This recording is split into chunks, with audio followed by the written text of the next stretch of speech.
Episode 8. Blood and Betrayal. The war was over. The captives freed. The king of Sodom rejected. Melchizedek honored. But the promise? Still just a whisper. Abram had heard it, felt it, even believed it. But faith has a breaking point. After these things, the word of the Lord came to Abram in a vision. Genesis chapter 15, verse 1. Don't be afraid. I am your shield.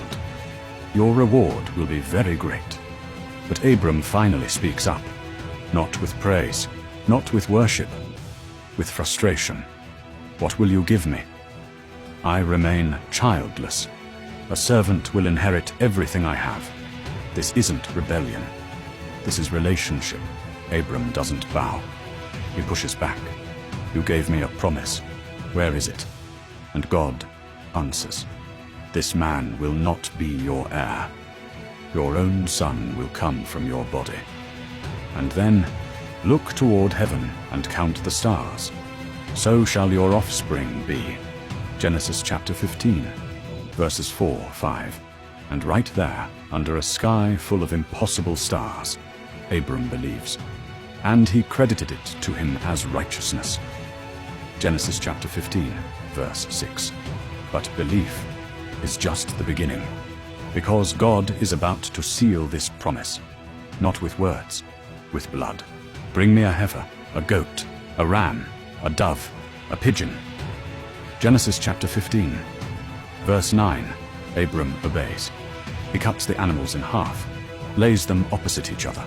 This was ancient covenant ritual, a blood path, a binding contract. The message? May this happen to me, if I break this vow. Abram waits. Hours pass. Birds of prey descend. He drives them away.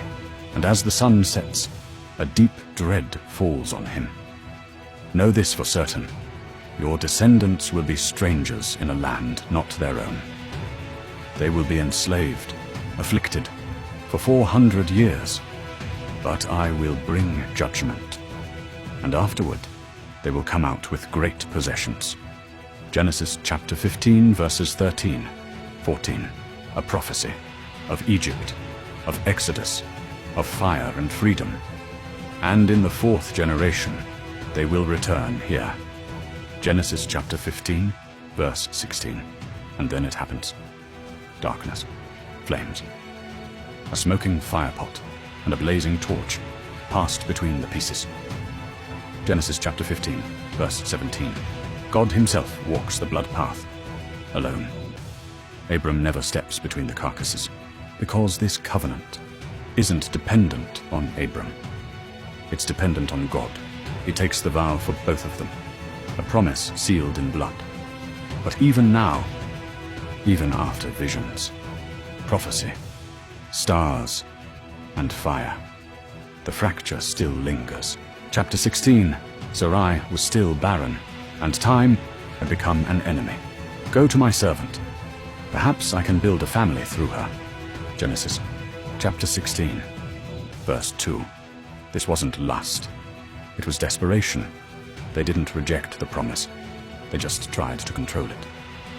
So Abram sleeps with Hagar, and she conceives.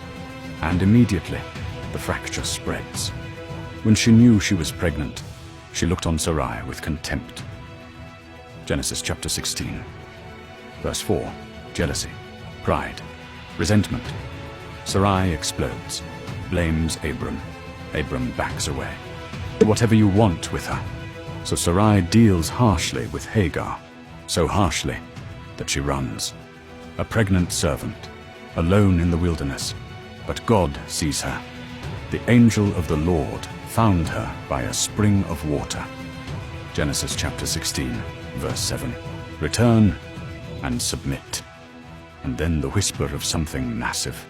I will multiply your offspring. You will bear a son. You shall name him Ishmael. God hears. He shall be a wild donkey of a man, his hand against everyone, and everyone's hand against him.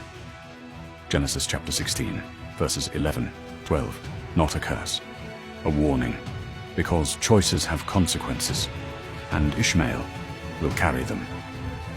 But Hagar, she sees the unseen. She names God. You are El Roi, the God who sees me. For she said, have I really seen the one who sees me? And the spring is named Bir Lahai Roi, the well of the living one who sees me. And Hagar goes back. She gives birth. Abram was 86 years old when Hagar bore Ishmael. Genesis chapter 16, verse 16. The promise is still out there, but now so is the fracture.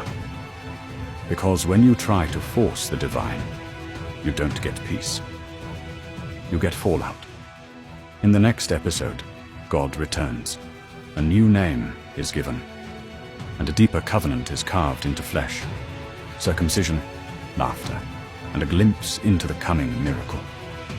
Isaac, if you feel the whisper, if you see the story behind the stories, hit like, hit subscribe, share this with someone who knows. The garden isn't gone, it's hidden, and the breath is still alive inside you.